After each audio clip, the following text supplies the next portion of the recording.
Welcome back to my channel, where real story takes its time. Let's get into it. At 10 Hujro, my dad beat me and threw me out into a blizzard after believing my sister's lies.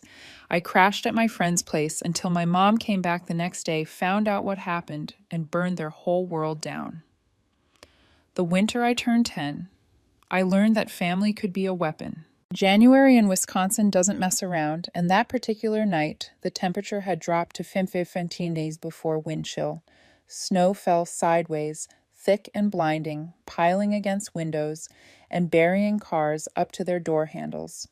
My sister Aubrey was 13 then, all long limbs and calculated cruelty wrapped in a pretty package. She perfected the art of making me disappear while standing right in front of everyone.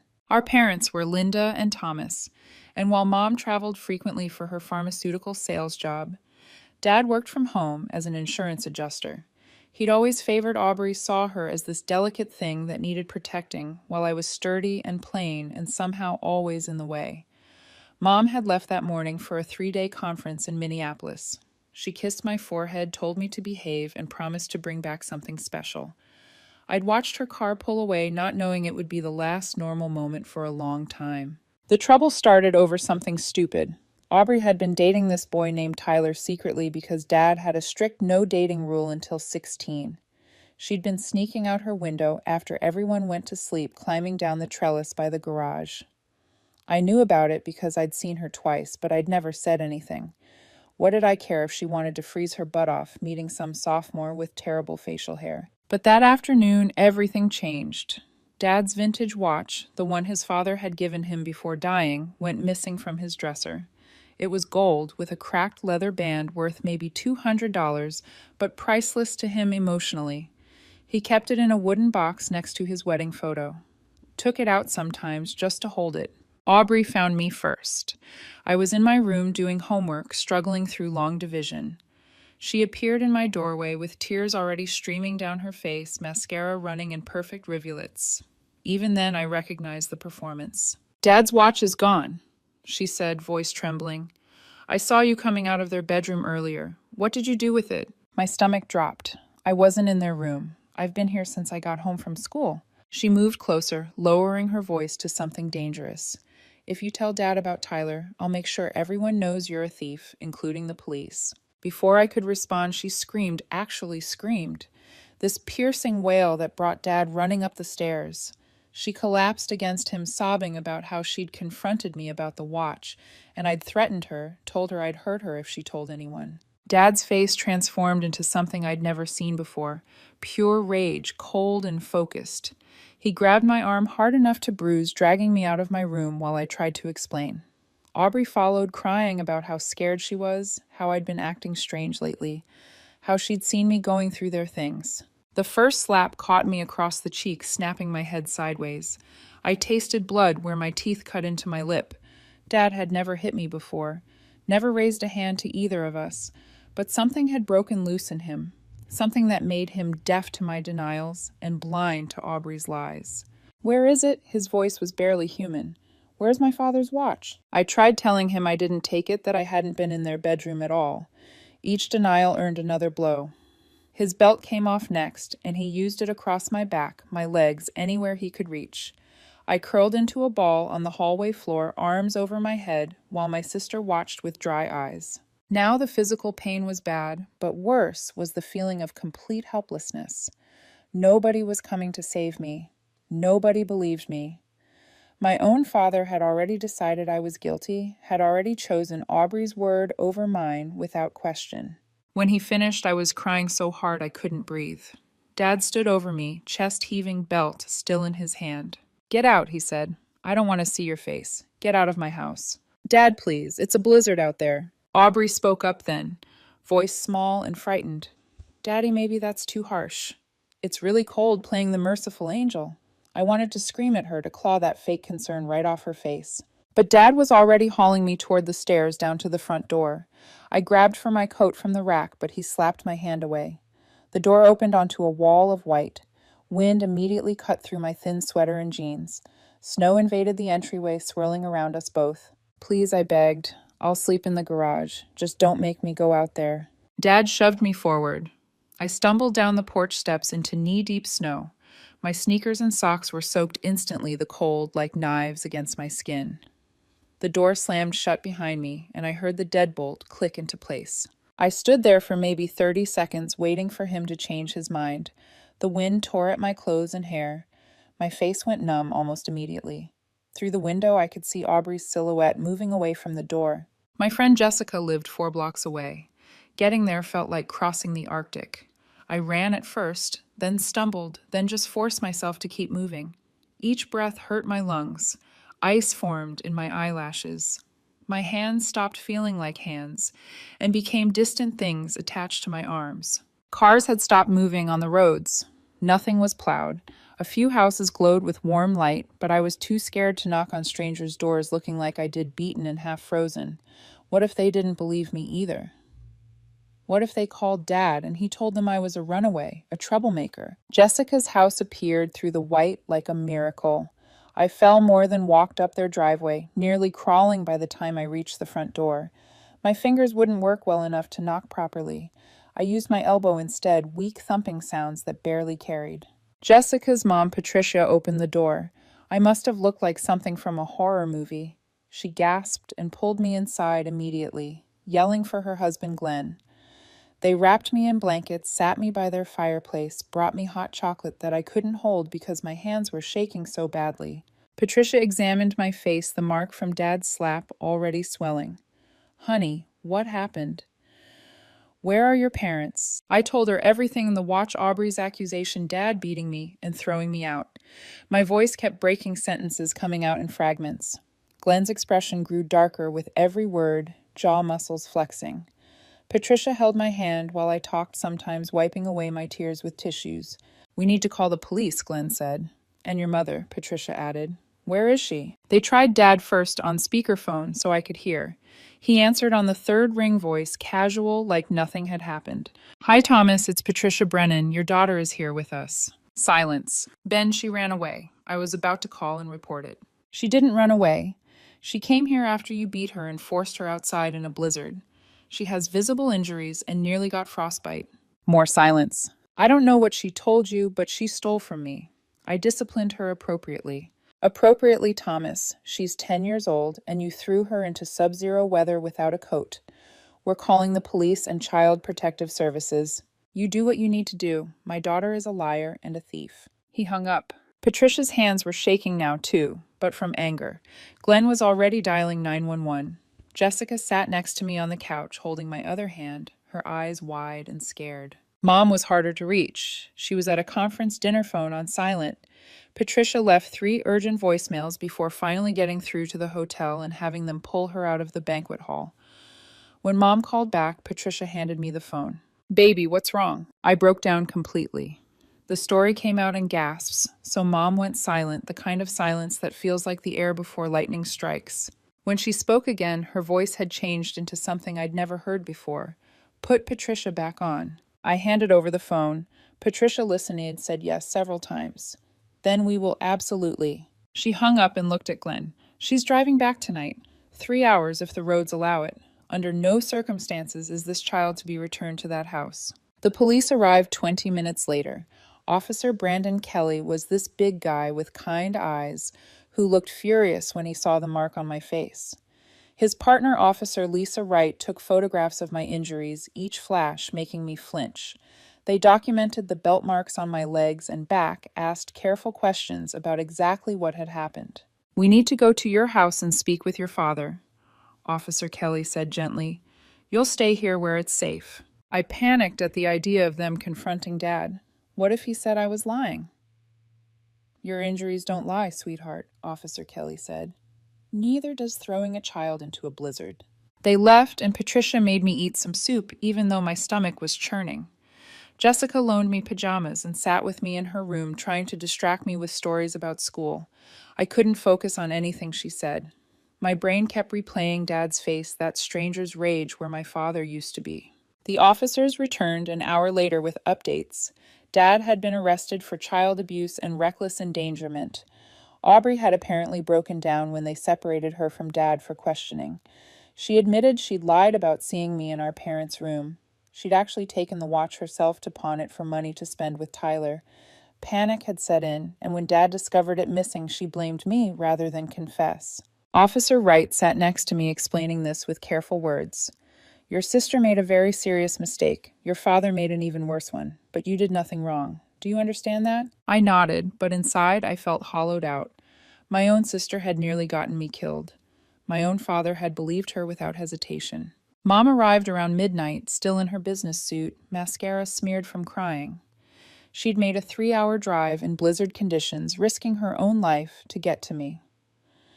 Patricia had barely opened the door before Mom was on her knees in front of me, hands cupping my face, inspecting every injury with shaking fingers. I'm so sorry, she whispered. I'm so sorry I wasn't here. She held me for a long time, neither of us speaking. Finally, she pulled back and looked at the Brennans. Thank you for protecting my daughter. I can never repay this. You don't need to, Glenn said. Just take care of her now. Mom drove us to a hotel that night. She wouldn't even consider going back to the house. She called her sister, my Aunt Rachel, who lived 2 hours away. By dawn, Rachel had arrived to help. The two of them sat in the hotel room planning while I pretended to sleep, listening to their whispered conversation. I want full custody, Mom said. He's never touching her again. What about Aubrey? Rachel asked quietly. Aubrey made her choice. She chose to lie, and that lie nearly killed her sister. The next days blurred together. Mom hired a lawyer named Victoria Sanders who had the personality of a shark and the strategy to match. Criminal charges were filed against Dad. Child Protective Services opened a full investigation. Mom filed for emergency custody and divorce simultaneously. Dad tried to fight it at first, claimed I provoked him, that any father would have reacted the same way. But the photographs didn't lie, and neither did the severity of that blizzard. The prosecutor assigned to his case was a woman named Angela Torres, who apparently had no tolerance for child abusers. Aubrey's confession complicated everything. She recanted it within a day, claimed the police had pressured her. But Officer Wright had recorded the whole interview, and Aubrey's admission was clear and voluntary. The watch turned up at a pawn shop 3 towns over, right where she'd said it would be. Mom made sure everyone knew what happened. She called Dad's boss, his friends, his parents. My grandmother, Dad's mom, actually defended him at first, said kids these days needed more discipline. Mom shut that down fast, offering to show her the photos. Grandmother went quiet after that. The legal process dragged on. Mom got emergency custody immediately, and we moved into an apartment across town. She arranged for me to see a therapist named Dr. Caroline Hughes twice a week. Those sessions were hard, digging into feelings I wanted to bury, but slowly, incrementally, they helped. School was torture. Word had spread about what happened, and kids either stared at me with pity or avoided me entirely. Some didn't believe it, thought I was making things up for attention. One boy, Marcus Winters, actually told me I probably deserved it. Jessica punched him in the cafeteria for that comment, earned herself a week's suspension, and became my best friend for life. Dad's trial happened in April. Spring had melted the snow, but I still flinched every time I saw ice. Mom held my hand in the courtroom while I testified about that night. Aubrey sat with Dad, her choice made clear. She cried on the stand, said she was sorry that she never meant for things to go so far. The jury didn't buy it. Dad was convicted of felony child abuse and reckless endangerment. The judge sentenced him to 3 years in prison with additional probation after release. He'd also permanently lose custody with supervised visitation only if I chose to allow it when I turned 18. The judge's words stuck with me. A father's first duty is to protect his child, not harm her. You failed in the most fundamental way possible. Aubrey stayed with Dad's parents while he served time. Mom offered to take her too. Initially said she was still her daughter, but Aubrey refused. She called Mom a traitor for pressing charges against Dad. She chose her side, and it wasn't mine. The divorce was finalized by summer. Mom got the house full custody of me and a significant portion of the assets. Dad's lawyer tried to argue that Mom was alienating us from our father, but the judge dismissed that argument pretty quickly given the circumstances. But Mom didn't stop there. She discovered something during the divorce proceedings that changed everything. While Dad had been working from home as an insurance adjuster, he'd also been gambling online heavily. Thousands of dollars funneled into offshore betting sites, money that should have gone to household expenses and our college funds. Mom's lawyer, Victoria, hired a forensic accountant who traced every transaction going back 5 years. The gambling explained so much. Dad's mood swings, his increasing irritability, the tension between him and Mom that I'd noticed but couldn't name. He'd been losing badly draining savings accounts and taking cash advances on credit cards. The watch incident had probably been the breaking point for him, one more thing going wrong when his entire life was collapsing from debt. Victoria used this information like a sledgehammer. Every asset got scrutinized, every bank account frozen and examined. Dad's parents tried to help him financially, but Mom's legal team made sure the court knew about the gambling addiction. It painted a picture of a man out of control, someone who'd become dangerous when stressed. The house sale was particularly devastating for Dad. It was his childhood home inherited from his parents when they'd downsized. Selling it meant erasing that legacy, and Mom made sure he knew every detail. She hired a real estate agent who specialized in quick sales and accepted an offer within 2 weeks. Dad showed up during the final walkthrough, tried to cause a scene, but the police escorted him away. Mom had obtained a restraining order by then, keeping him at least 500 feet away from both of us. School remained a battlefield in its own way. By 5th grade, I developed a reputation as that girl whose dad went to prison. Teachers treated me with careful kindness, like I might shatter if they pushed too hard. Some of it was helpful extensions on assignments when I was having bad days, understanding when I zoned out during class, but mostly it made me feel marked different from everyone else. There was this girl named Tasha Morrison who decided to make me her personal project. She'd been popular before everything happened, one of those kids who seemed to navigate social dynamics effortlessly. After the trial, she started sitting with Jessica and me at lunch, inviting us to her house after school. Her parents were divorced too.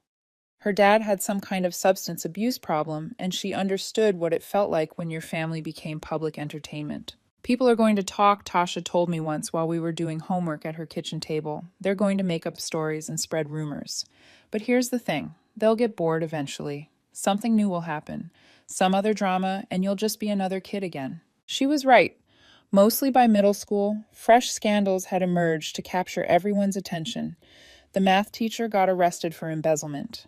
2 8th graders were caught selling prescription pills. My family's implosion became old news referenced occasionally, but no longer the main topic of hallway gossip. Mom threw herself into work with renewed intensity. She'd already been successful in pharmaceutical sales, but now she became relentless. Top seller in her region, 2 years running, promoted to a management position that came with a significant raise. She used to joke that Dad's betrayal had been expensive, but worth it. Her career had never been better, but I saw the cost of that success. Mom developed insomnia, survived on maybe 4 hours of sleep per night. She'd be up at 2 a.m, laptop glowing in the darkness, answering emails and preparing presentations. Her hair started graying, early silver threads appearing. Before she turned 40, she covered them with expensive dye jobs, but couldn't hide the exhaustion in her eyes. We moved twice during those years. First to the apartment, then to a small house in a better school district. When Mom's promotion came through, each move felt like shedding another layer of the past, leaving behind ghosts and bad memories. I got my own room, finally painted it purple, and filled it with posters of bands I pretended to like because the popular girls liked them. Therapy with Dr. Hughes became something I actually looked forward to rather than dreaded. She never pushed me to forgive anyone or forced me to discuss things I wasn't ready for. Instead, she taught me tools for managing anxiety and processing trauma. We did art therapy, sometimes painting abstract images of emotions I couldn't verbalize. My anger was always red and black, violent slashes across canvas. The nightmares evolved over time. Initially, they were straightforward replays of that night. The belt, the cold, the door slamming shut. But as I got older, they became more symbolic. I dreamed about being trapped in frozen mazes searching for warmth that stayed just out of reach. Or I'd be standing in our old house watching it fill with snow, unable to escape as ice covered everything. Dad's parents, my grandparents, Gerald and Ruth, tried maintaining a relationship with me for a while. They'd call Mom's cell phone and ask to speak with me, send birthday cards with checks inside. Mom never intercepted these attempts, always gave me the choice. I spoke with them a few times, awkward conversations where we all pretended things were normal. But Ruth made a mistake during one of these calls when I was 12. She suggested that maybe I'd misunderstood what happened that night, that Dad had just been trying to teach me a lesson about honesty. The implication was clear. I'd blown things out of proportion, destroyed the family over a simple punishment. I hung up on her mid-sentence. When she called back, Mom answered and unleashed something I'd never witnessed before. She spoke in this low, controlled voice that was somehow more terrifying than yelling. She explained in graphic detail exactly what the doctors had documented: the bruises, the lacerations, the early stages of frostbite on my fingers and toes. She described how close I'd come to hypothermia, how another 20 minutes outside might have killed me. "Your son beat a 10-year-old child and threw her into a blizzard to die," Mom said. "Those are facts. They're documented by medical professionals and police reports. If you ever suggest to my daughter again that she misunderstood her own abuse, I will make sure you never speak to her again. Do you understand me?" Ruth apparently understood. The calls stopped after that. Birthday cards still arrived for a few more years. Then those stopped too. I heard later that Gerald had gotten sick, some kind of heart condition, and I felt nothing. These people who were supposed to be my family had chosen to defend their son rather than protect their granddaughter. Middle school brought new challenges. My body started changing in ways I wasn't prepared for, and the added attention from boys made me deeply uncomfortable. I'd freeze up when guys approached me, couldn't distinguish between normal teenage interest and genuine threat. Dr. Hughes said this was common for abuse survivors. We become hypervigilant, see danger everywhere. There was this boy named Justin Caldwell who asked me to the 8th grade dance. He seemed nice enough, played basketball, and made people laugh. Jessica encouraged me to say yes, insisted it would be good for me to do something normal. I agreed reluctantly. Bought a dress that Mom said looked beautiful and spent the entire week before the dance having anxiety attacks. The dance itself was fine until Justin tried to put his arm around me during a slow song. I shoved him away so hard he stumbled backward into another couple. Everyone stared while I ran out of the gym, hyperventilating in the bathroom until Jessica found me. Justin was decent about it, told people I'd gotten sick, and that's why I left. But I never went to another school dance. Mom started dating someone when I was 13. His name was Robert Chen, an attorney she'd met through work. He was careful around me, never pushed for bonding, or tried to act like a father figure. Just existed quietly on the periphery of our lives, taking Mom to dinners and making her smile in ways I hadn't seen since before the divorce. I wanted to like him. Mom deserved happiness, deserved someone who treated her well, but I couldn't shake the suspicion that he'd eventually disappoint her, that all men were just Dad waiting to happen. It wasn't fair to Robert, who by all accounts was genuinely kind, but trauma doesn't care about fairness. They dated for 2 years before Mom sat me down to discuss marriage. Robert had proposed, and she wanted my blessing before saying yes. We were in the kitchen of our house, afternoon light, streaming through windows I'd helped her pick curtains for. "You don't need my permission," I told her. "It's your life." "It's our life," she corrected. "Robert would be part of our family. I won't do that if you're not comfortable." I thought about it, really thought. Robert had never given me a reason to distrust him. He'd been patient with my standoffish behavior, never complained when I monopolized Mom's time. He'd even helped me with a history project, once staying up late to help me build a model of a Civil War battlefield. "Does he make you happy?" I asked. "Very much so." "Then marry him." "But if he ever—" "He won't," Mom said firmly. "And if he did, I'd handle it. You're not responsible for protecting me." They got married in a small ceremony the following spring. I was 15, awkward in a bridesmaid dress, watching Mom glow in a way that made my chest ache. Aubrey wasn't invited. Dad's entire side of the family wasn't invited. This was a fresh start, a new chapter that had no room for people who'd caused harm. Robert moved into our house, and slowly, incrementally, I adjusted to having him around. He worked long hours at his law firm, specialized in corporate contracts, and never tried to enforce rules or act parental. Just existed as a steady presence, someone who loved my mother and treated me with respect. High school started, and with it came new social dynamics to navigate. I developed a habit of keeping people at arm's length, maintaining friendships, but never letting anyone get too close. Jessica remained my constant, the only person besides Mom and Dr. Hughes who knew all my layers. Tasha had moved to Oregon after 8th grade, her mom taking a job transfer, but we stayed in touch through social media. I joined the art club because it required minimal social interaction. Just me, a sketch pad, and whatever I felt like drawing that day. The teacher, Mrs. Valerie Hoffman, recognized something in my work. Anger, maybe, or pain translated into visual form. She encouraged me to enter pieces into competitions, said I had talent worth developing. My artwork became darker as I got older. Lots of winter landscapes, frozen figures, houses buried in snow. Mrs. Hoffman never asked about the recurring themes, just provided technical guidance and positive reinforcement. One piece won second place in a statewide high school art competition. A painting of a small figure walking through a blizzard toward a distant light. Mom cried when she saw it displayed at the award ceremony. Not sad tears, but something more complicated pride mixed with grief, maybe recognition of how far I'd come, and acknowledgement of what I'd survived to get there. Aubrey graduated from high school while I was a sophomore. I knew because Dad's parents sent an announcement, probably hoping I'd attend the celebration. I threw the invitation away without mentioning it to Mom. Whatever Aubrey was doing with her life didn't concern me. She'd made her choice years ago, and I'd made mine. Dating remained complicated. I tried a few times, went out with boys who seemed safe and unthreatening, but intimacy terrified me in ways I couldn't fully explain. The idea of being vulnerable with someone, of trusting them not to hurt me, felt impossible. These relationships fizzled quickly, more for my inability to open up than any fault of the guys involved. Dr. Hughes suggested I might benefit from group therapy sessions with other teens who'd experienced family trauma.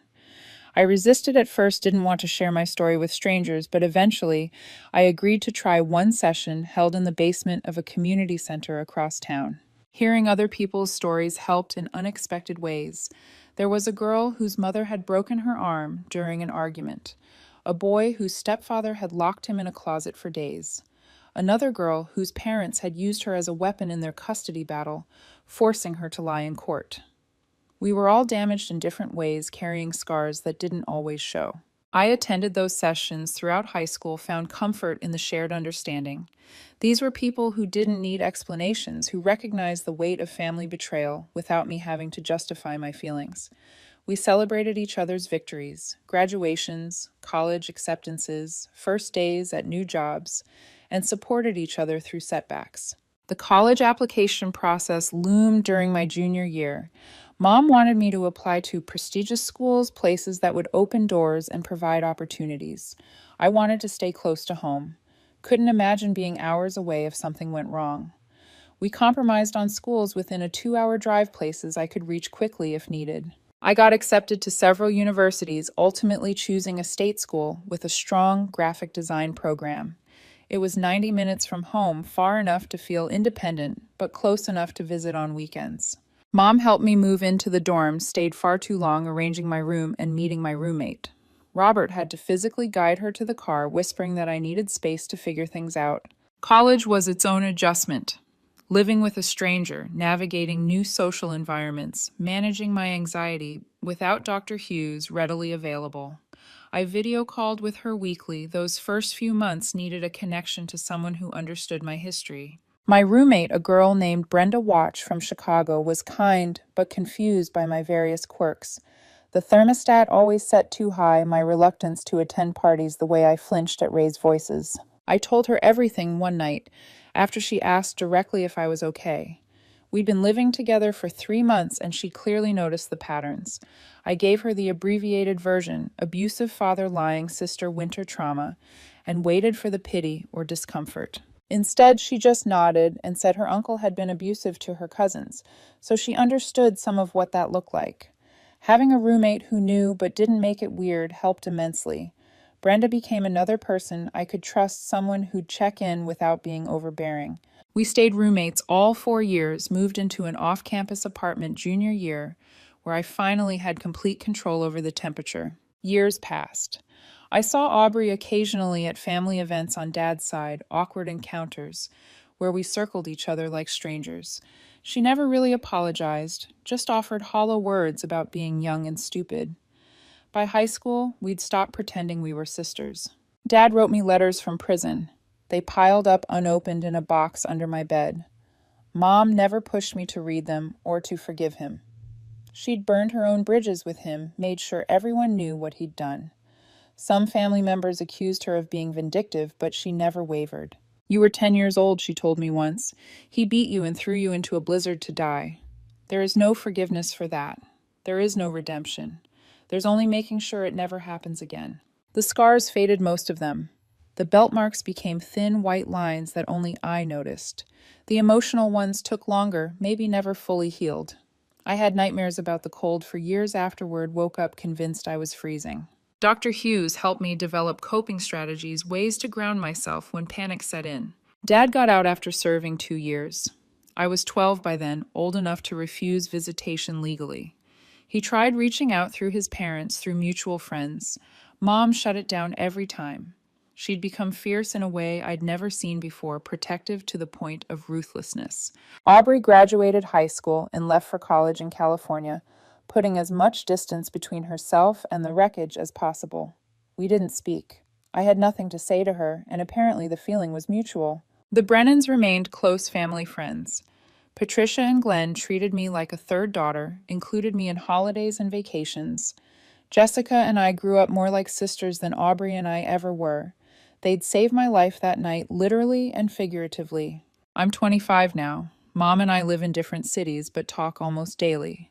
She never remarried, said she'd spent enough time with a man who'd failed at being a decent human. I'm working as a graphic designer, living with my girlfriend in an apartment that's always too warm.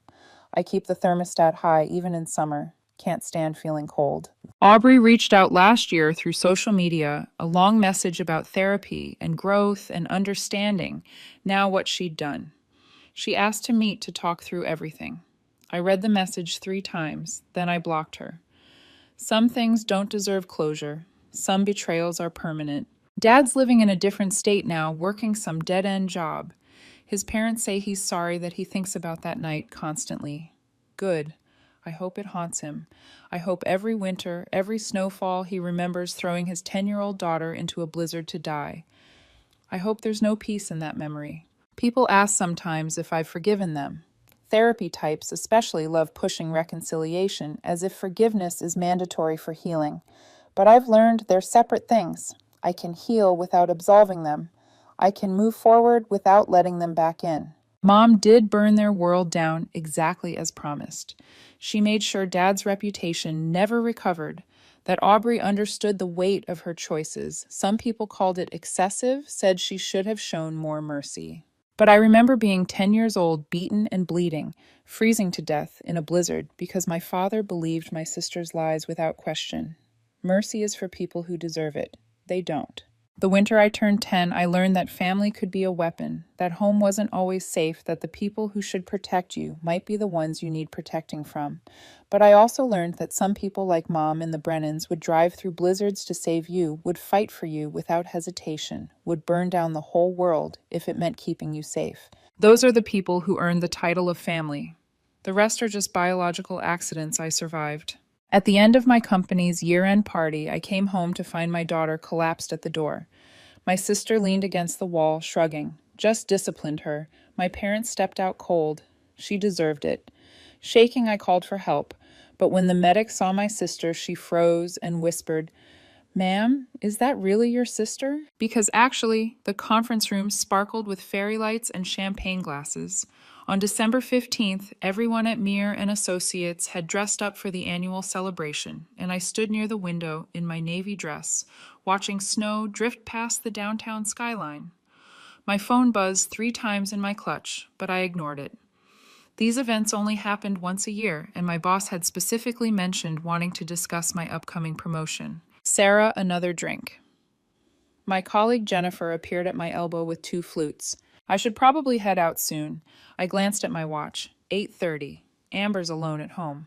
Jennifer waved dismissively. "Isn't your sister staying with you? And your parents visited yesterday, right?" "She's fine." My sister Natalie had arrived from Portland 2 weeks ago, claiming she needed a break from her retail job. Our parents, Linda and George, had driven down from their retirement community in Florida to spend time with their granddaughter. The arrangement should have felt comforting. Instead, something had twisted in my stomach every morning when I left for work. Amber was 12, bright and sensitive, with her father's dark curls and my stubborn chin. After the divorce 3 years ago, David had moved to California for his new wife and rarely called. My daughter had learned to rely on herself, becoming quieter with each missed birthday call. The phone buzzed again. I pulled it out this time, seeing 3 missed calls from my home number. A text from Natalie Reed. Everything under control. Don't rush. Something in those 5 words made my hands cold. I need to go. I set down my untouched champagne and grabbed my coat from the rack near the door. Jennifer called after me, but I was already in the elevator jabbing the lobby button. The descent felt endless.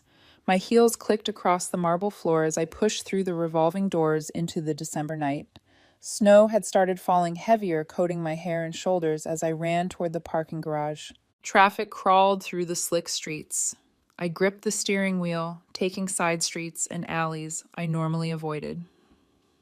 The 20-minute drive stretched into 40. My phone sat silent in the cup holder, which somehow felt worse than another call. Our apartment building finally appeared, its brick facade covered in holiday decorations the landlord had installed last week. I abandoned my car in a visitor spot and sprinted toward the entrance, my heels slipping on ice-slick pavement. The elevator climbed to the 4th floor. The hallway stretched before me, our apartment door visible at the end. Something dark lay crumpled against it. I ran. Amber lay face down on the hallway carpet, one arm stretched toward the doorknob. Her favorite purple sweater was torn at the shoulder. Blood matted her dark curls on the left side of her head. Amber! I dropped to my knees, my hands shaking as I touched her neck, a pulse. Thank God. Faint, but steady. Her skin felt like ice. The apartment door swung open. Natalie leaned against the frame in yoga pants and an oversized sweater, arms crossed. Her blonde hair was pulled into a perfect ponytail. She looked utterly calm. Oh, you're home. She examined her manicured nails. Just disciplined her a bit. What did you do? I cradled Amber's head carefully, feeling the sticky warmth of fresh blood. My parents emerged from the living room behind Natalie. Linda wore her usual disapproving expression, lips pressed thin. George stood with his hands in his pockets, not meeting my eyes. She deserved it, Linda announced. The child has no respect, talking back, refusing to do simple chores. We tried to help you raise her properly. She's bleeding. My voice cracked. She's unconscious in the hallway. Stop being dramatic. Natalie examined the doorframe as if it held more interest than her niece's body. She fell. Kids fall all the time. My hands fumbled with my phone. I dialed 911, giving our address through chattering teeth. The dispatcher's calm questions helped focus my panic. Yes, she's breathing. No, I don't know how long she's been unconscious. Please hurry. You're overreacting, George muttered, making a scene like always. I ignored him, stripping off my coat to drape over Amber's still form.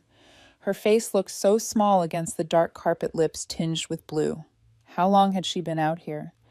How many times had my phone buzzed while I sipped champagne and talked about promotions? The dispatcher stayed on the line, talking me through, checking Amber's breathing again, making sure she stayed stable. 8 minutes felt like 8 hours. Sirens wailed in the distance. I stayed on the floor, one hand on my daughter's shoulder, willing her to open her eyes. Natalie had retreated into the apartment. My parents stood in the doorway like sentries, not offering help or comfort. Footsteps pounded up the stairwell. 2 paramedics emerged carrying equipment, a man and a woman in Navy uniforms. The woman took the lead, kneeling beside me with practiced efficiency. What happened? She pulled out a blood pressure cuff, wrapping it around Amber's thin arm. I just got home and found her like this. The words tumbled out. My sister said she disciplined her, but I don't know what that means. There's blood in her hair. She won't wake up. The male paramedic shone a light in Amber's eyes, checking pupil response. The woman palpated the back of my daughter's head carefully, her gloved fingers coming away crimson. Possible concussion. We need to stabilize her neck. They moved with synchronized efficiency, fitting a cervical collar around Amber's throat. Natalie appeared in the doorway again. The female paramedic glanced up from securing the collar, and her entire body went rigid. The blood pressure cuff slipped from her hands. Ma'am. She stared at my sister, all color draining from her face. Is that really your sister? Yes. Natalie. Why? The paramedic stood slowly, her partner looking up with confusion. She pulled me a few steps away, voice dropping to barely above a whisper. Because actually, I treated a little girl 2 years ago. Same apartment building, different floor. 8 years old, multiple bruises, broken arm. The injuries didn't match the story the parents gave. She swallowed hard. The mother looked exactly like your sister. Same face, same hair. But she gave the name, Victoria Chen. Cold spread through my chest. That's impossible. I never forget a face, especially in cases like that. CPS was called, but the family disappeared before the investigation concluded. Her eyes held mine. The father's name was Robert Chen. The girl was Emma. Natalie stood in the doorway watching us. Her expression remained neutral, pleasant, even like she was observing something mildly interesting on television. Check this out. The male paramedic had lifted Amber onto the stretcher. He pulled back her torn sweater, revealing bruises along her ribs in various stages of healing. Yellow-green older ones mingled with fresh purple marks. Finger-shaped impressions circled her upper arm. These are defensive wounds, the female paramedic said. Her voice hardened. And this bleeding is from blunt force trauma, not a fall. I want to ride with her. My legs felt unsteady. Of course. But ma'am, I need to report this. It's mandatory. She pulled out her radio. And you should know that if your sister is who I think she is, she's dangerous. Very dangerous. The ride to Mercy General passed in a blur of sirens and monitoring equipment. Amber remained unconscious, her face obscured by an oxygen mask. I held her cold hand and whispered apologies into the antiseptic air. They rushed her into emergency the moment we arrived. A nurse guided me to a waiting area with gray chairs and year-old magazines. I sat alone, my evening gown incongruous among the worried families in sweats and jeans. A doctor appeared. After 30 minutes, that felt like 30 years. Your daughter has a severe concussion and 3 cracked ribs. There's evidence of repeated trauma over several weeks. We've contacted Child Protective Services and the police. Will she wake up? The scans show no brain bleeding, which is good, but we're keeping her sedated for now to let the swelling reduce. She should regain consciousness within 24 hours. He sat in the chair beside me. Can you tell me what happened? I explained everything. Coming home from the party, finding Amber collapsed. My sister's casual cruelty. The words sounded insane as they left my mouth. My own family, my own sister. The doctor listened, without interruption, making notes. We see this more than people realize, he said finally. Generational abuse patterns. Family members enabling harm. 2 police officers arrived an hour later. They took my statement in a private room, recording everything. Detective Williams was in her 50s with kind eyes and a no-nonsense attitude. Her partner, Officer Brooks, looked fresh out of the academy. We went to your apartment, Detective Williams said. Nobody was there. No clothes in the guest room. No sign anyone had been staying with you. Your parents' car is gone from the visitor parking. They ran. The reality settled like stones in my stomach. We've issued a bolo for all 3. Can you provide photos? I scrolled through my phone, finding pictures from Thanksgiving. Natalie smiling beside the turkey she'd insisted on cooking. My parents with Amber between them, everyone looking happy, normal, the perfect family holiday. Send those to this email. Detective Williams handed me a card. Now tell me everything you know about your sister's past. I knew so little. Natalie had always been my parents' favorite. 5 years younger and infinitely more charming. She'd moved around a lot, different cities every few years. Portland, Seattle, Denver, Phoenix. She worked retail jobs that never seemed to last. Dated men she never introduced to the family. She was married once, I said slowly, trying to remember details. Maybe 10 years ago. It didn't last long. A few months. Do you know her ex-husband's name? James something. She never talked about it. Detective Williams exchanged a look with Officer Brooks. We'll run a thorough background check. The paramedics' tip about the Chen family is being followed up. If your sister was using an alias, we need to know why. They left me with instructions to stay at the hospital. A social worker appeared with paperwork and sympathetic platitudes. I signed forms giving permission for photographs of Amber's injuries for her medical records to be shared with law enforcement. Around midnight, they moved her to a private room. I sat beside the bed, watching the steady rise and fall of her chest beneath white blankets. Monitors beeped rhythmically. Someone had cleaned the blood from her hair, revealing a line of stitches above her left ear. My phone buzzed. A text from an unknown number. You always were too soft. Maybe next time you'll raise her right. I showed it to the officer stationed outside the door. He called it in, immediately requesting a trace on the number. Jennifer texted asking if I was okay, saying my sudden departure had everyone worried. I couldn't formulate a response that made sense. Sorry, can't make it to the after party. My sister beat my daughter unconscious. Have a great night. I turned off my phone. Sleep came in fitful snatches on the uncomfortable chair. Nurses checked vitals every 2 hours, their soft footsteps and quiet voices oddly comforting. Around 4 a.m., Amber's fingers twitched against mine. Baby, I leaned forward. Amber, can you hear me? Her eyelids fluttered, but didn't open. The night nurse appeared, checking her pupils again with a small flashlight. Good signs, she murmured. Doctor will be pleased. Dawn filtered through the window blinds, painting everything in shades of gray. My muscles ached from sleeping upright. My evening gown was wrinkled and stained with dried blood. I must have looked like I'd survived my own disaster. Detective Williams returned at 7, bringing coffee and a bag of bagels from the cafeteria. Her expression was grim. We found something. She opened a laptop, turning it toward me. Your sister has 4 different identities in 4 different states.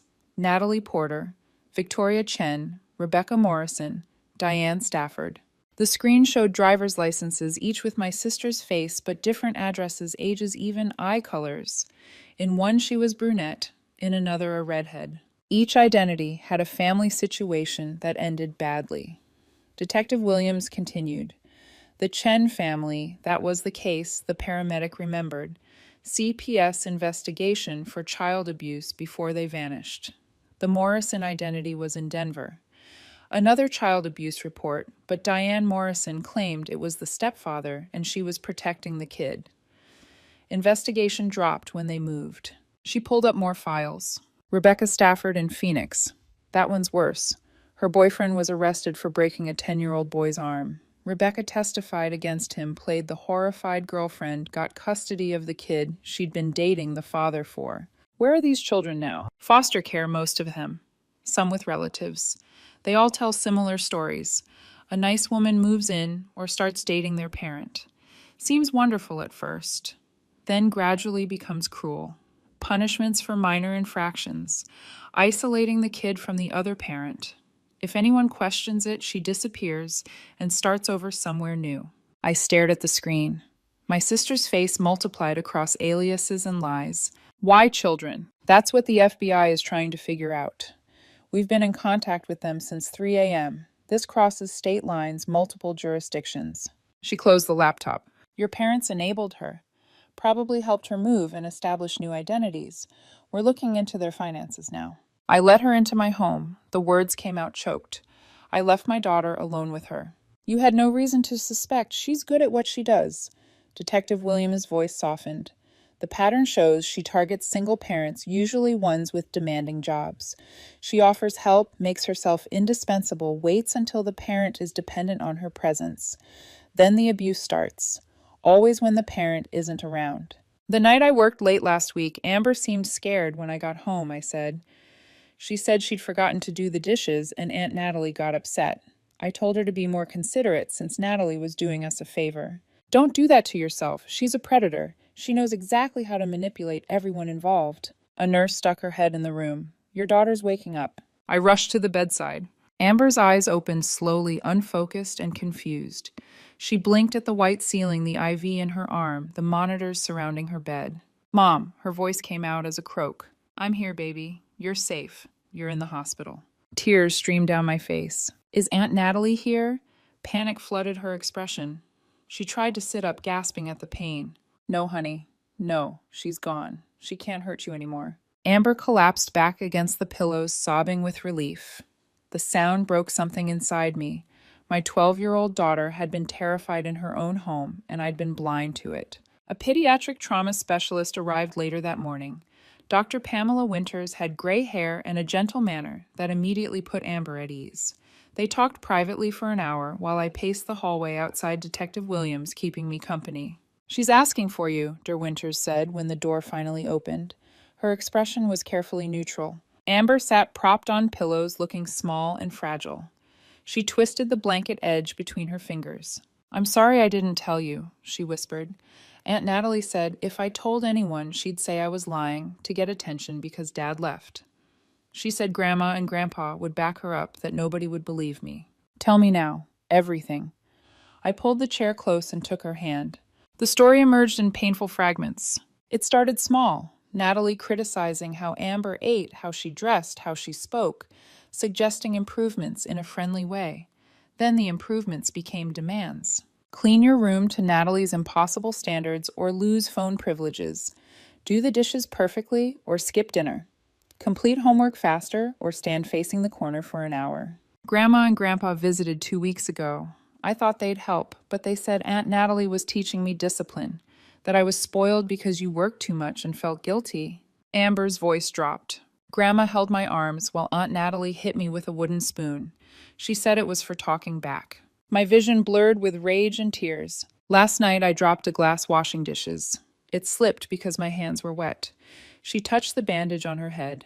Aunt Natalie got so mad. She grabbed my hair and slammed my head against the counter. Then she dragged me to the door and pushed me out into the hallway.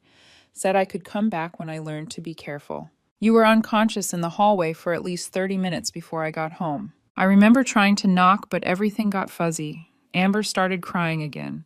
I thought I was going to die out there. Dr. Winters stepped in. That's enough for now. She needs rest. Over the next week, the investigation expanded. The FBI discovered that my parents had been helping Natalie for over a decade. Bank records showed regular transfers of money always after she moved to a new city. Email correspondence revealed they knew about the abuse allegations, dismissing them as lies, from ungrateful children and vindictive ex-partners.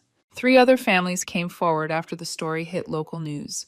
Children who had been in Natalie's care, parents who had welcomed her help, all told similar stories. The pattern was undeniable. They caught my parents in North Carolina trying to flee toward the Canadian border. Natalie wasn't with them. She'd vanished somewhere between our apartment and the state line. Linda and George were extradited back to face charges of child endangerment conspiracy and obstruction of justice. I attended their arraignment sitting in the gallery and watching them shuffle in wearing orange jumpsuits. Linda's perfect hair hung limp around her shoulders. George had aged a decade in 2 weeks. Neither would look at me. Their lawyer argued they were elderly confused, manipulated by their troubled daughter. The prosecutor presented years of evidence showing deliberate, calculated assistance in Natalie's crimes. The judge denied bail. Amber came home after 5 days in the hospital. I'd taken a leave of absence from work, much to my boss's frustration. The promotion could wait. Everything could wait. We started therapy together twice a week with Dr. Winters. Amber had nightmares waking up screaming that someone was in the apartment.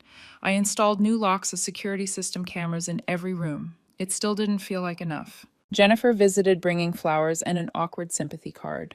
"I'm so sorry. If I'd known, if any of us had realized." "How could you?" I said. "I lived with her and missed it." "The police came to the office asking questions about your schedule," Jennifer said. "How often you worked late. If you seemed stressed." She perched on the sofa arm. "Everyone feels terrible. We were encouraging you to stay at the party while I'm the one who should have been there." A month passed. Natalie remained at large, despite FBI bulletins and media coverage. She'd likely changed her appearance again, assumed a new name, moved to a different region. The FBI agent assigned to the case, Agent Morris, called weekly with updates that never contained actual news. Amber slowly returned to herself. The bruises faded, the stitches came out. The nightmares became less frequent. She started eating normally again, laughing at stupid videos on her phone, talking about school friends. David called for the first time in 6 months after a friend sent him a news article. He was horrified, apologetic, full of explanations about why he'd been absent. I let him talk, then hung up when he suggested Amber come stay with him in California for a while. "Like hell," I muttered to the dial tone. In March, 3 months after everything fell apart, I got a call from Agent Morris. "We found her." Natalie had been arrested in Tucson using the name Patricia Walsh. She'd been working at a preschool, dating a single father with a 6-year-old daughter. The school had noticed bruises on the child and called authorities. When police arrived, Natalie ran. A fingerprint match confirmed her identity. She'll be extradited here for trial, Agent Morris said. With the evidence we've gathered across multiple states, she's looking at 20 to 30 years minimum. What about my parents? They took a plea deal. Your mother got 8 years. Your father got 6. They'll serve time in federal prison for their role in enabling interstate crimes. The trial happened in October. I sat in the courtroom every single day, Amber beside me, holding my hand. We listened to testimonies from social workers, from children Natalie had abused, from families she destroyed. The evidence was overwhelming. Natalie showed no emotion throughout. She wore conservative dresses and kept her hair neat, playing the role of a normal woman caught in unfortunate circumstances.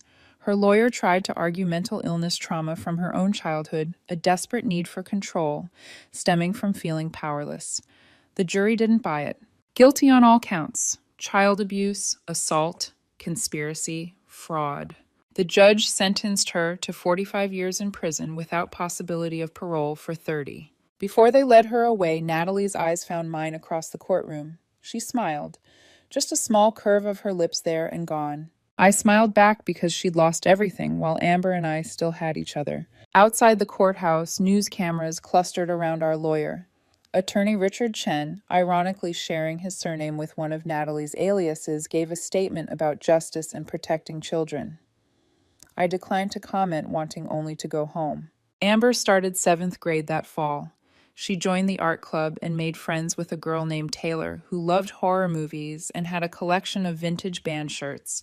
Life felt almost normal again, though we both knew it would never be the same kind of normal as before. I got the promotion eventually, though the shine had worn off. More money was nice, but I negotiated for flexible hours and the ability to work from home 3 days a week.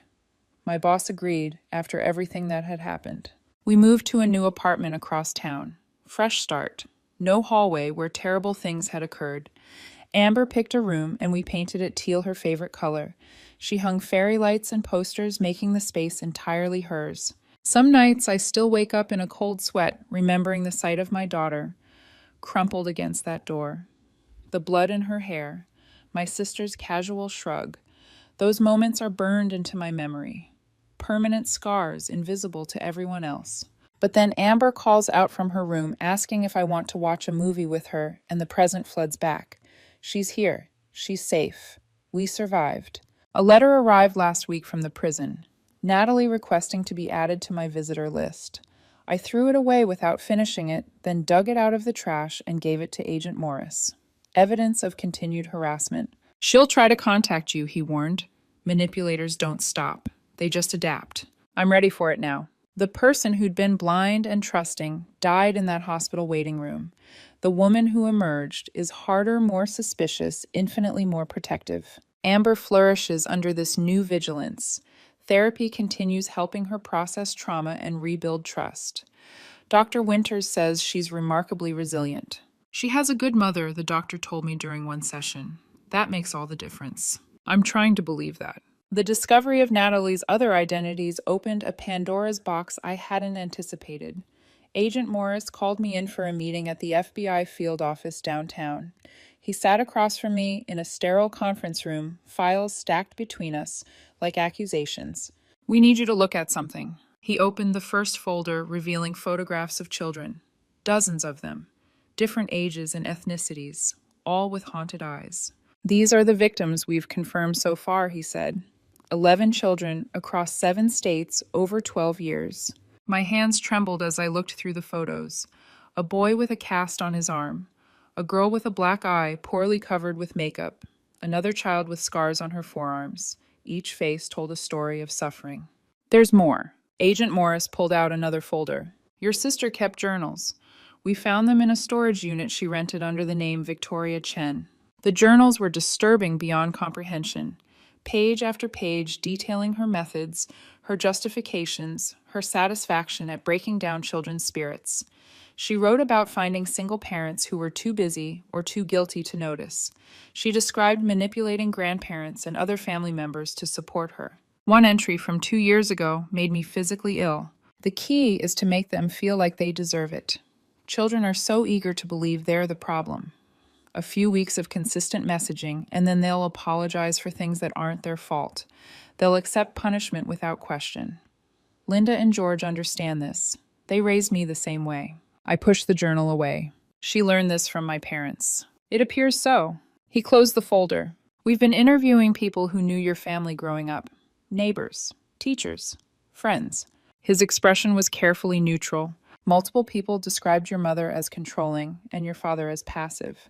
Several mentioned concerns about how your sister was treated, but nobody reported anything official. The puzzle pieces clicked together with sickening clarity. Natalie hadn't become a monster. She'd been created as one, then perfected the craft on others. What about me? The question came out small. Why wasn't I like her? Different birth order, different temperament, different reactions to the same environment, Agent Morris said. You were the older child, the responsible one. You escaped by being perfect, controllable. Your sister escaped by learning to control others. He closed the folders. The psychiatric evaluation suggests she has antisocial personality disorder with sadistic features. She genuinely enjoys causing pain. I left the FBI office feeling hollowed out.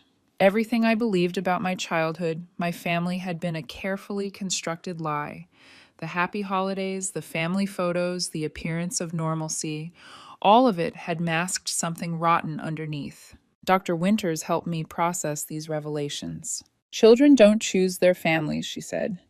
You survived yours by developing empathy and responsibility. Your sister survived by developing cruelty and manipulation. Neither of you had good options. I brought her into Amber's life. You trusted your sister because that's what we're supposed to do with family. The failure was hers, not yours. Jennifer brought work to the apartment, sometimes helping me stay current during my leave. We'd sit at the kitchen table with laptops and coffee, pretending this was a normal work-from-home arrangement. The rumor mill at the office has been brutal, she admitted one afternoon. People asking invasive questions, speculating about your family. HR had to send out a memo about appropriate workplace conversations. Great, I'm the office spectacle now. Actually, no. Most people are horrified. Teresa from accounting started a meal train for you and Amber. Marketing pulled money for gift cards. Everyone wants to help but doesn't know how. The kindness from colleagues I barely knew outside of meetings surprised me. Casseroles appeared at our door with reheating instructions. Gift certificates to restaurants and grocery stores arrived in my work mailbox. A woman from the legal department, whose name I'd never learned, sent a huge box of art supplies for Amber with a note. My niece loves drawing when she's stressed. Hope this helps. These small gestures mattered more than anyone realized. Each one said, "We see you. You're not alone. This wasn't your fault." Amber's school assigned her a counselor, Mrs. Patricia Hammond, who specialized in trauma cases. They met twice a week during lunch period. Amber was resistant at first, insisting she was fine. It helps to talk to someone who isn't me, I told her. Someone who has no connection to what happened. Mrs. Hammond wears these crazy sweaters with cats on them, Amber said after her third session. Today's had a cat playing piano. It was so dumb it made me laugh. Small victories felt monumental. Amber laughing. Amber sleeping through the night. Amber eating breakfast without me having to cajole her. Each milestone marked progress away from that December night. The preliminary hearing for my parents happened in April. Their lawyer tried to argue they were victims of Natalie's manipulation. Elderly people confused by their daughter's lies. The prosecutor demolished this defense with emails, bank records, and testimony from neighbors who'd heard them discuss helping Natalie start fresh multiple times. One email from my mother to Natalie, dated 3 years prior, read, "That woman in Denver won't stop calling authorities about you. George thinks you should move again. We can wire money for first and last month's rent. Remember to use a different last name this time." They'd known. They'd always known. And they'd helped her escape consequences repeatedly. The judge ordered them held without bail, confirming the earlier arraignment decision. As they were led from the courtroom, my mother finally looked at me. Her expression held no remorse, no shame, only anger that I'd destroyed their family by involving authorities. I realized then that she still didn't believe Natalie had done anything wrong. In her mind, the real crime was my betrayal of family loyalty by protecting my daughter. David showed up at our new apartment unannounced in May. I opened the door to find him standing there with flowers and a stuffed animal looking uncomfortable in an expensive suit. "I want to see Amber," he said, "to apologize, to help if I can." He shifted the flowers. "I know I've been absent. I know I failed her. But I'm her father, Melissa. I have rights." Rights. The word tasted bitter. You haven't called in 6 months. You missed her birthday. You forgot Christmas. But now that she's been traumatized and it's all over the news, suddenly you're Father of the Year. That's not fair. You're right. What's not fair is explaining to our daughter why her father disappeared when he got a new wife. What's not fair is her learning to expect nothing from you so she won't be disappointed. I started closing the door. Come back when you've actually been present for more than a week. "I'm getting a lawyer." His voice turned cold. "I'm filing for partial custody." "Go ahead. Explain to a judge why you've contributed nothing to her life for 3 years, then suddenly want custody after she's been abused. Explain your 6 months of silence after her hospitalization. I'm sure that'll go well." I slammed the door. Amber appeared in the hallway, having heard everything. "I don't want to see him," she said quietly.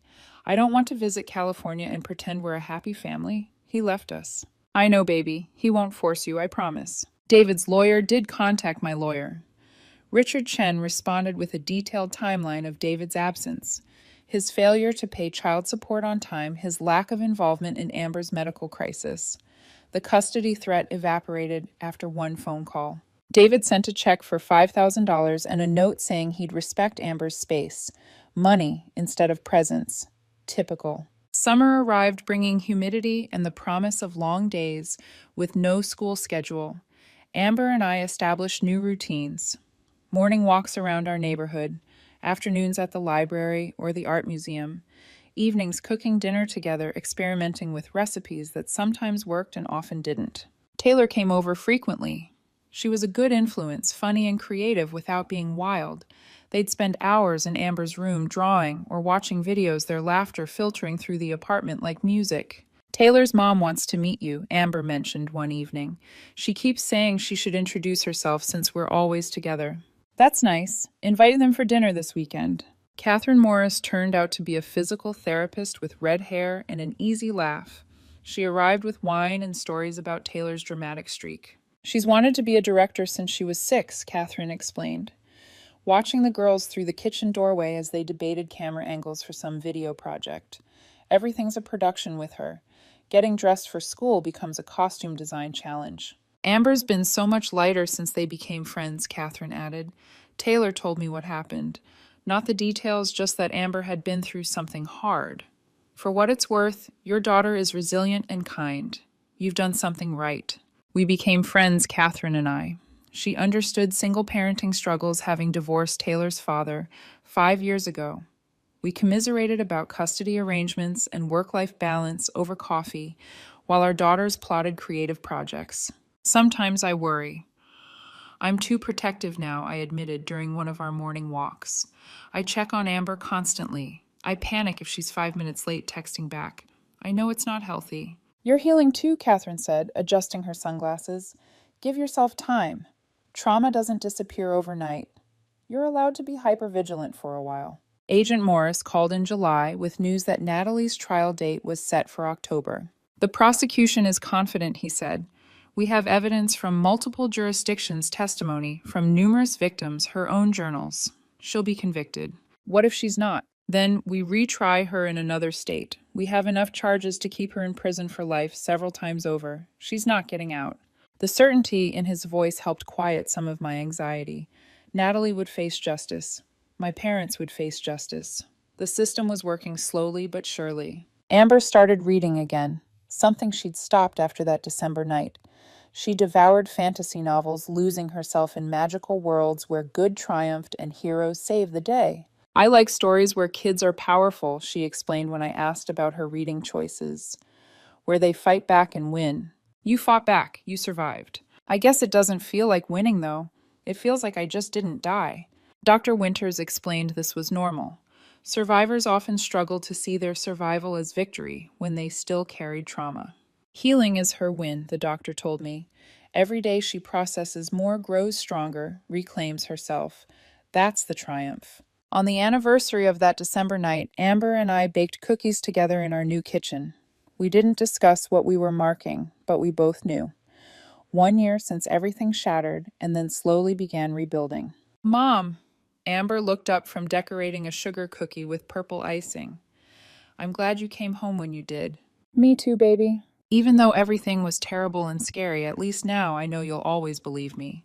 You'll always protect me. I pulled her into a hug, careful of her still healing ribs and spirit. Always. Forever. No matter what.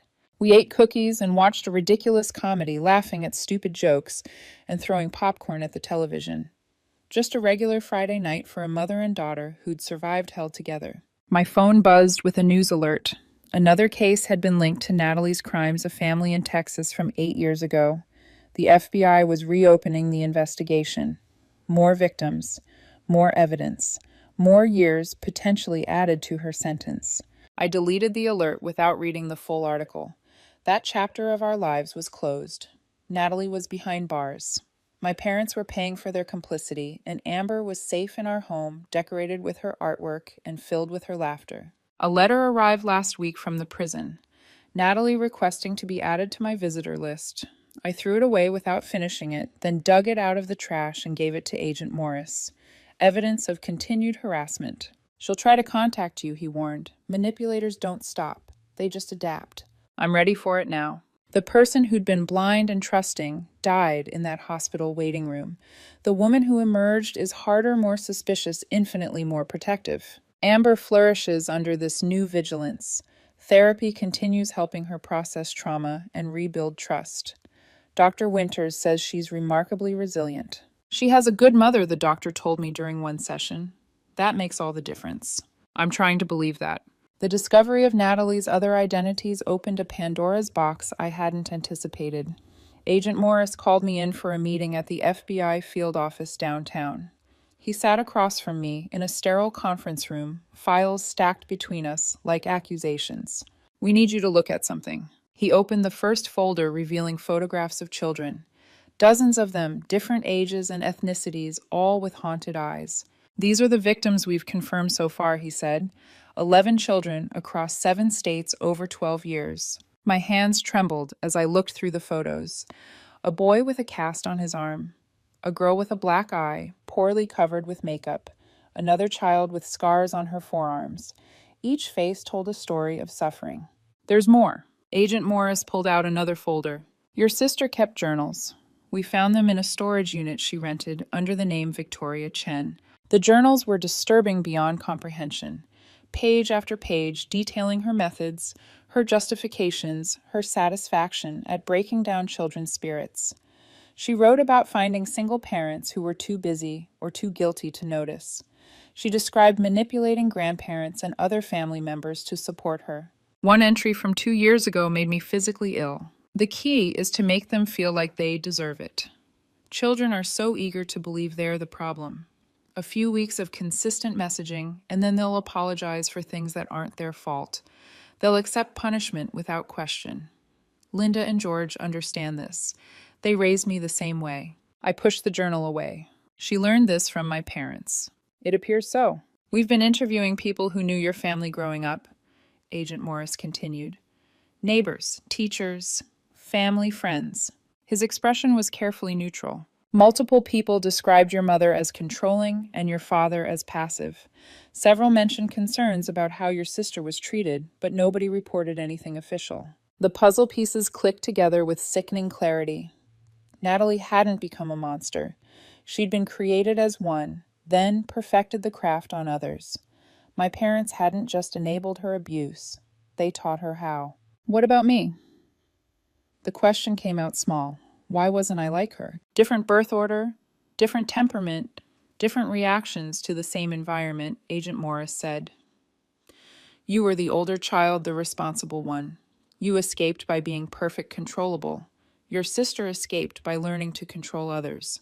I left the FBI office feeling hollowed out. Everything I believed about my childhood, my family, had been a carefully constructed lie. The happy holidays, the family photos, the appearance of normalcy, all of it had masked something rotten underneath. Dr. Winters helped me process these revelations. Children don't choose their families, she said. You survived yours by developing empathy and responsibility. Your sister survived by developing cruelty and manipulation. Neither of you had good options. I brought her into Amber's life. You trusted your sister because that's what we're supposed to do with family. The failure was hers, not yours. Jennifer brought work to the apartment, sometimes helping me stay current during my leave. We'd sit at the kitchen table with laptops and coffee, pretending this was a normal work-from-home arrangement. The rumor mill at the office has been brutal, she admitted one afternoon. People asking invasive questions, speculating about your family. HR had to send out a memo about appropriate workplace conversations. Great, I'm the office spectacle now. Actually, no. Most people are horrified. Teresa from accounting started a meal train for you and Amber. Marketing pulled money for gift cards.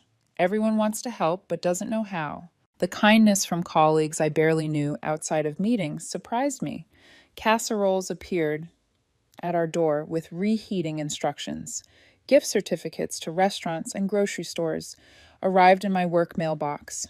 A woman from the legal department whose name I'd never learned sent a huge box of art supplies for Amber with a note.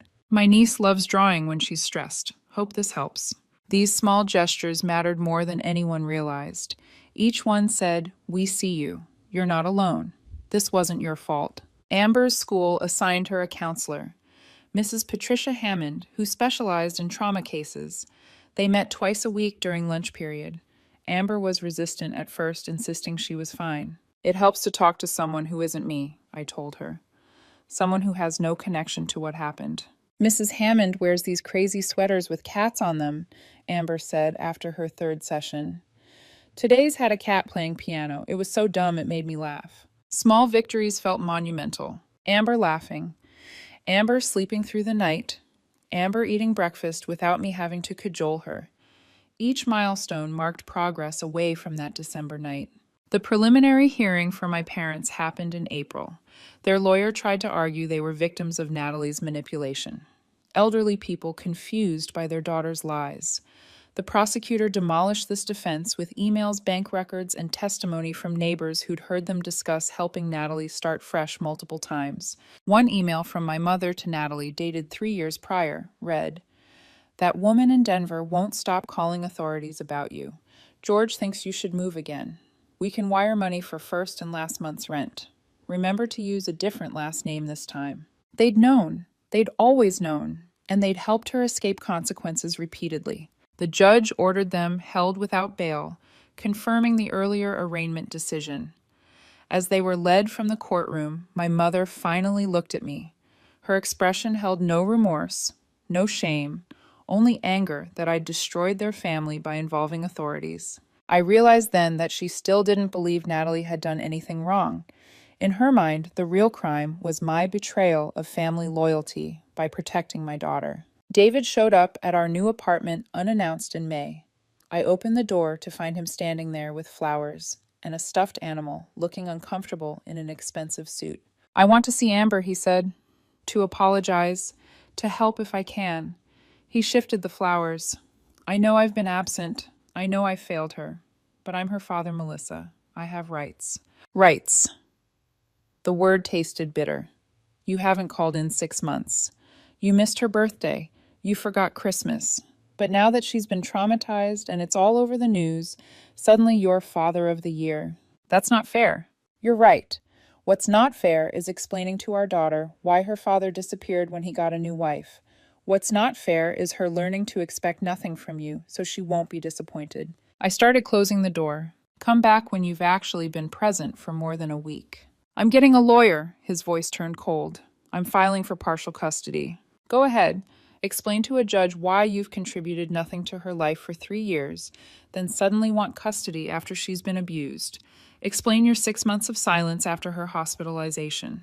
I'm sure that'll go well." I slammed the door. Amber appeared in the hallway, having heard everything. "I don't want to see him," she said quietly. "I don't want to visit California and pretend we're a happy family. He left us." "I know, baby. He won't force you, I promise." David's lawyer did contact my lawyer. Richard Chen responded with a detailed timeline of David's absence, his failure to pay child support on time, his lack of involvement in Amber's medical crisis. The custody threat evaporated after one phone call. David sent a check for $5,000 and a note saying he'd respect Amber's space. Money instead of presents. Typical. Summer arrived bringing humidity and the promise of long days with no school schedule. Amber and I established new routines. Morning walks around our neighborhood, afternoons at the library or the art museum, evenings cooking dinner together, experimenting with recipes that sometimes worked and often didn't. Taylor came over frequently. She was a good influence, funny and creative without being wild. They'd spend hours in Amber's room drawing or watching videos, their laughter filtering through the apartment like music. Taylor's mom wants to meet you, Amber mentioned one evening. She keeps saying she should introduce herself since we're always together. That's nice. Invite them for dinner this weekend. Catherine Morris turned out to be a physical therapist with red hair and an easy laugh. She arrived with wine and stories about Taylor's dramatic streak. She's wanted to be a director since she was 6, Catherine explained, watching the girls through the kitchen doorway as they debated camera angles for some video project. Everything's a production with her. Getting dressed for school becomes a costume design challenge. Amber's been so much lighter since they became friends, Catherine added. Taylor told me what happened. Not the details, just that Amber had been through something hard. For what it's worth, your daughter is resilient and kind. You've done something right. We became friends, Catherine and I. She understood single parenting struggles having divorced Taylor's father 5 years ago. We commiserated about custody arrangements and work-life balance over coffee, while our daughters plotted creative projects. Sometimes I worry I'm too protective now, I admitted during one of our morning walks. I check on Amber constantly. I panic if she's 5 minutes late texting back. I know it's not healthy. You're healing too, Catherine said, adjusting her sunglasses. Give yourself time. Trauma doesn't disappear overnight. You're allowed to be hypervigilant for a while. Agent Morris called in July with news that Natalie's trial date was set for October. The prosecution is confident, he said. We have evidence from multiple jurisdictions' testimony, from numerous victims, her own journals. She'll be convicted. What if she's not? Then we retry her in another state. We have enough charges to keep her in prison for life, several times over. She's not getting out. The certainty in his voice helped quiet some of my anxiety. Natalie would face justice. My parents would face justice. The system was working slowly but surely. Amber started reading again, something she'd stopped after that December night. She devoured fantasy novels, losing herself in magical worlds where good triumphed and heroes saved the day. I like stories where kids are powerful, she explained when I asked about her reading choices, where they fight back and win. You fought back, you survived. I guess it doesn't feel like winning, though. It feels like I just didn't die. Dr. Winters explained this was normal. Survivors often struggled to see their survival as victory when they still carried trauma. Healing is her win, the doctor told me. Every day she processes more, grows stronger, reclaims herself. That's the triumph. On the anniversary of that December night, Amber and I baked cookies together in our new kitchen. We didn't discuss what we were marking, but we both knew. Mom, Amber said softly, looking up from decorating a sugar cookie with purple icing. I'm glad you came home when you did. Me too, baby. Even though everything was terrible and scary, at least now I know you'll always believe me. You'll always protect me. I pulled her into a hug. Always. Forever. No matter what. My phone buzzed with a news alert. Another case had been linked to Natalie's crimes. I deleted it without reading further. Amber was safe. We were together. That was enough.